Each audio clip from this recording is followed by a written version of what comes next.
much higher, so high. Today we're talking about the rate of change. Right now we're going to start with the average velocity. So let's give an example. We got a car at 1 hour is at 60 miles, and a car at 3 hours is at 160 miles. You see a graph, nothing's really constant. So we're going to have a little bit of curvy line, you know what I'm saying?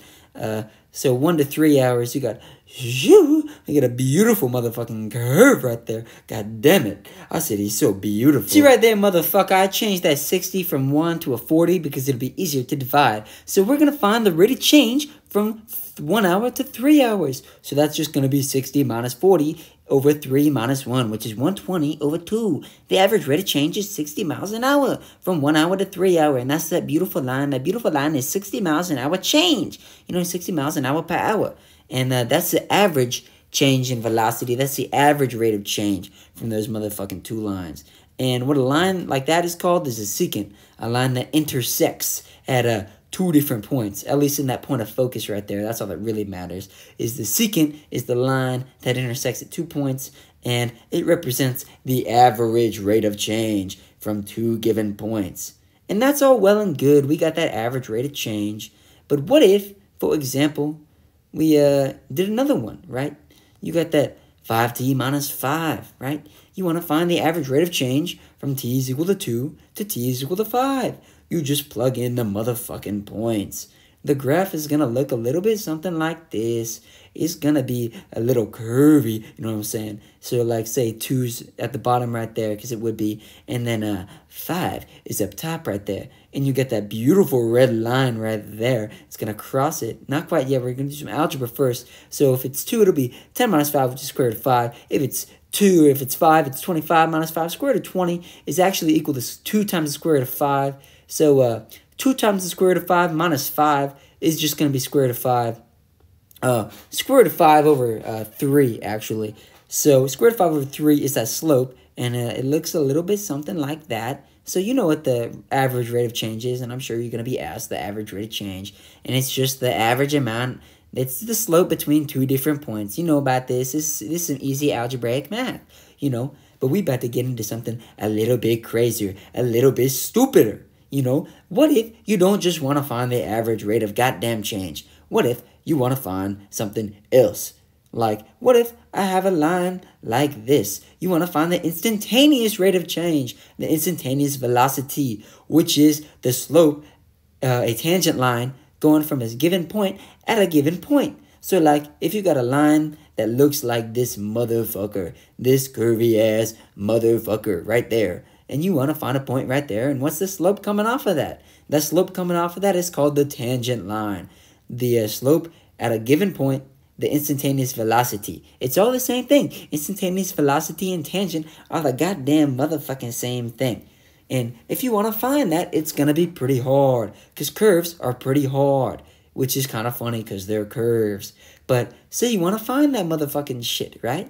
Well, because you can't really find it very easily on a curve, what you gotta do is you're gonna be wanting to do a little bit of estimation. You know what I'm saying? So what if we go back to that square root of 5t minus 5, right? You can slow this down if it's a little bit too fast for you. If you're a little stupid, you know what I'm saying? I'm just explaining calculus. It's so easy. We're not even at the calculus part. Say you want to find the instantaneous velocity as x is equal to 2, right? You're gonna do three types of estimation. Right estimation, which is positive, left estimation, which is negative. You approach it from the positive or the negative side, and then you can average those out. So when you plug in 2, what you're doing is you're basically finding a point as close as you can get to the right and as close as you can get to the left.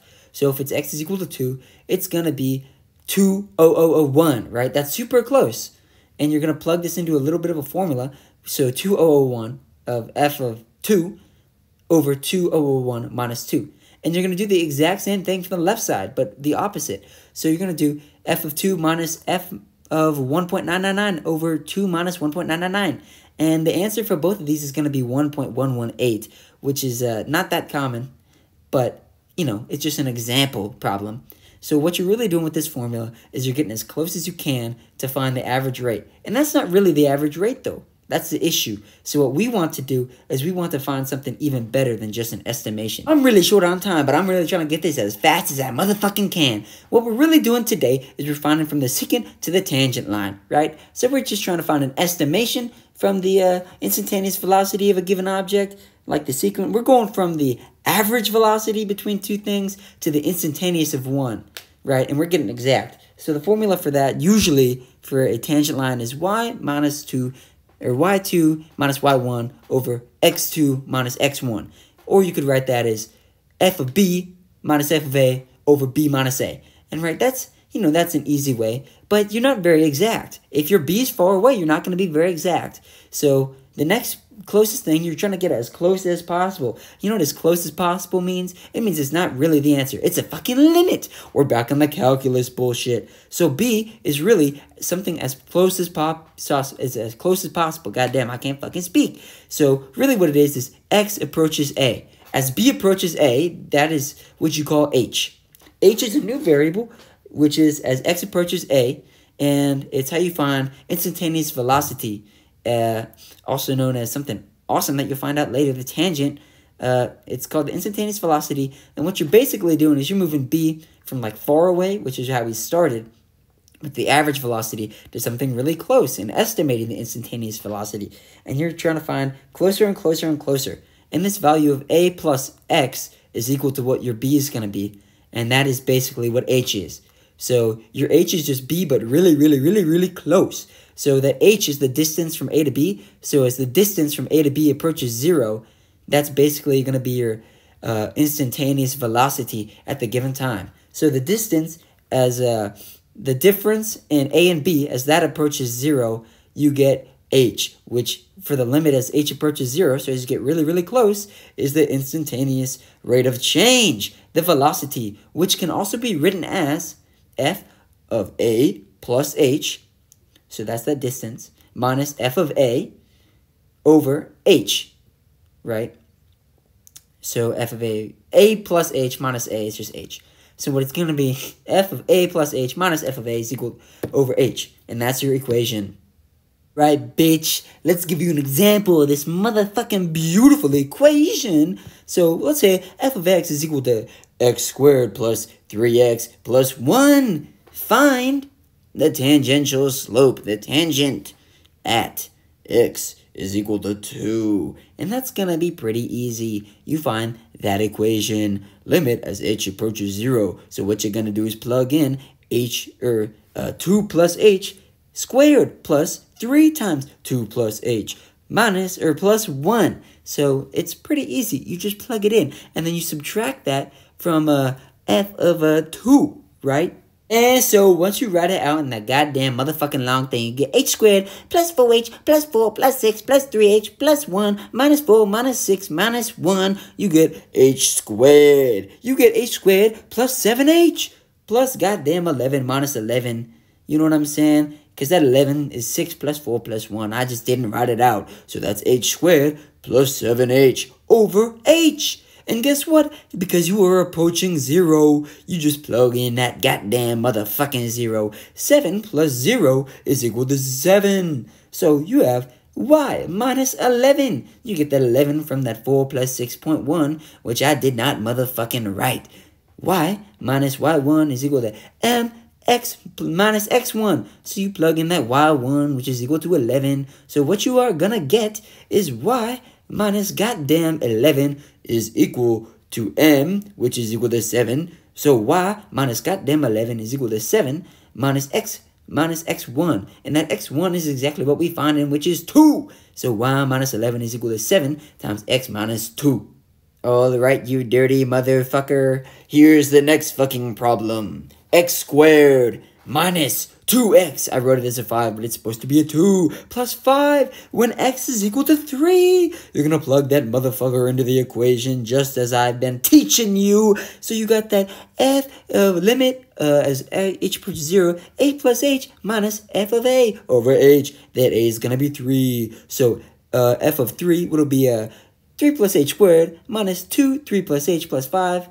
And you plug all that in, you correct the numbers. When you got that extended as fuck, you got h squared plus 6h plus 9 minus 6 minus 8h plus 5 minus 9 plus 6 minus 5. So that's h squared plus 6h plus 9 minus 6 minus 2h plus 5 minus 6 or minus 9 minus 6 plus 5. That's going to be h squared plus 4h minus 8 plus 8. Those 8s are going to be the y. H squared plus 4h. You know, you put those zeros in, that's going to be 4. That'll be y minus 8 is equal to m times x minus 3. Or 4 minus 3. You know what I'm saying? You got this shit. Alright, so say you want to get another example. F of x is equal to, guess what? This one's a little harder than a polynomial. 1 over x plus 1 squared. When x is equal to 4. You find that instantaneous slope, that tangent, the instantaneous rate of change. Plug it in. F of a plus h minus f of a. So that's going to be 1 over 4 plus h plus 1 squared minus 1 over 4 plus 1 squared. That's pretty easy. 5 plus h squared or 1 over 5 squared. You minus that out. You know what I'm saying? I probably wrote a plus sign, but it's not supposed to be a plus sign. So we got that. We know what those are, right? That'll be a 25. 1 over 25 is pretty obvious. When you write that all out, that's going to be 1 over h squared plus 10h plus 25 minus 1 over 25 over h. Now, we got a compound fraction right here. So let's just talk about the stuff on the top first. What we want to do if we're adding, which is actually supposed to be subtraction sign, sorry. When we're talking about common denominators, you multiply each by the 1. So you multiply the 25 by h squared plus 10h. You multiply the h squared plus 10h by 25. You get that common denominator of 25 minus h squared plus 10h plus 25. 25 minus those over 25 times h squared plus 10h plus 25. And because you got a plus 25 and a minus 25, those bitches cancel out on the top. And so that's pretty obvious. And that's just on the top. So what you can really do is multiply that by 1 over h. And that comes in later. But with that problem, we got that basically solved now. All you got to do is just get rid of those 25s. And you got, you see those, that's negative. So it's going to be, I should have parentheses that, by the way, that was my bad. So you have negative h squared minus negative 10, or minus 10h over 25 over h squared plus 10h plus 25. And you can't really do anything else, so you just get that h's in there, get those zeros. 0 minus 10, 25 times basically 25 is negative 10 over 25 squared. 10 over 625, negative 2 over 125 is that slope. That slope is negative 2 over 125. I hope you could follow my work, because I sure could not. Guess what, bitch? We got another problem. We got all these problems for you to solve, my man. I said we got so many problems for you to solve, my man. It's insane. We got f of x, square root of x plus 2. When x is 7, you know what we got to do? We got to write the equation. We got to write that f of 7 plus h minus f of 7 over h. Yeah. So 7 plus 2 plus x is going to be 9 plus x. And then f of 2, or f of 7 is just going to be square root of 9. So it's going to be minus 3, because minus square root of 9 is minus 3. And the way you get rid of nasty square roots is you do the conjugate. So instead of plus 3, it's minus 3. Instead of minus 3, it's plus 3. What you're going to get with that is you're going to get 9, or h plus 9 minus 9 over h times square root of 9 plus x plus 3. And you see, you get that shit because 9 plus 9, or 9 minus 9 removes it. And the h is gone too. So you got 1 over 9 plus x plus 3. And the place where you go from there is you just plug in the x for 0. So 9 plus 0, the square root of that is just 3. And that 3 plus the 3 is going to be a 1/6. The answer is going to be 1/6. So that answer is going to be y minus 3 is equal to 1/6. In parentheses, x minus 7. You heard it here first, x minus 7. And that's the tangent slope, a tangential equation, yes.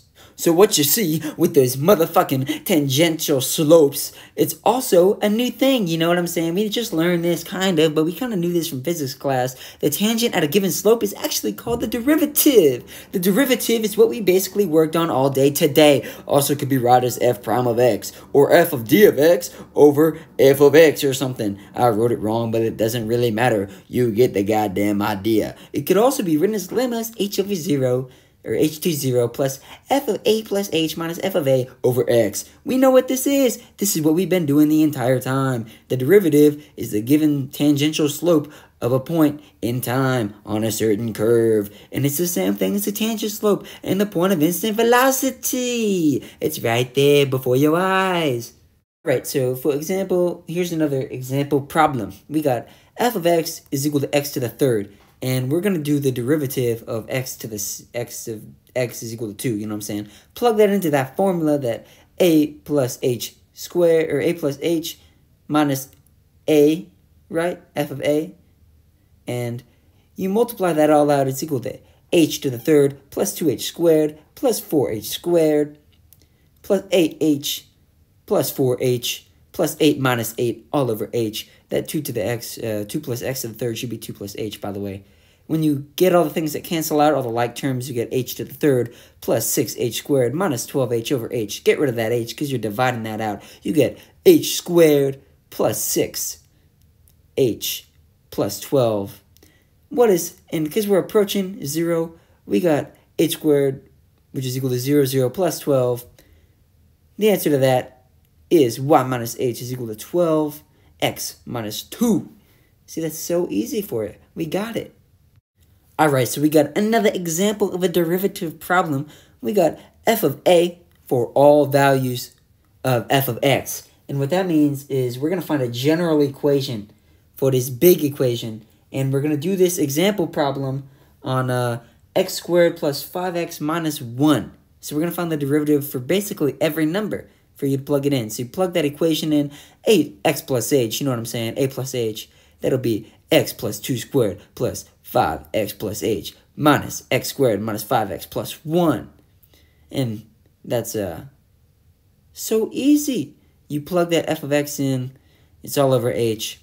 And we're going to make that longer. We're going to make it longer as you do. It's going to be x squared plus 2hx plus h squared plus 5x minus 5h minus 1 minus x squared minus 5x plus 1.